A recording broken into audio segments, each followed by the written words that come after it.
Ummu Sulaim ബീവിയാണ് Anas റളിയല്ലാഹുവിന്റെ ഉമ്മ. ആ അനസ് റളിയല്ലാഹുവിന്റെ ഉമ്മ ഒത്ത സഹോദരനാണ് അബ്ദുള്ള എന്ന കുട്ടി. അബ്ദുള്ള, ആ കുട്ടിയുടെ വിളിപ്പേരാണ് അബു ഉമൈർ എന്ന് പറയുന്ന വിളിപ്പേര്. അഥവാ അനസ് റളിയല്ലാഹുവിന്റെ ഉപ്പ മാലിക് എന്നവരാണ്, അനസുവിന് മാലിക്. ഈ മാലിക് നേരത്തെ മരണപ്പെട്ട ആളാണ്. ആ ഉമ്മു സുലൈം ബീവി പിന്നീട് കല്യാണം കഴിച്ചത് അബൂ ത്വൽഹ റളിയല്ലാഹുവിനെയാണ്. അവരിലൂടെ ഉണ്ടായ കുട്ടിയാണ് ഈ അബ്ദുള്ള.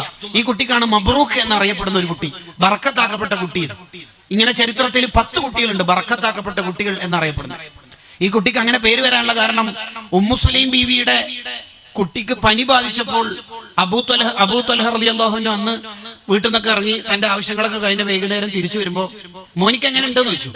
അപ്പൊ ഭാര്യ പറഞ്ഞു ഹുവാസ്കനും ഇമ്മാക്കാൻ, നേരത്തേക്കാൾ സമാധാനത്തിൽ എന്റെ കിടക്കുന്നുണ്ട്.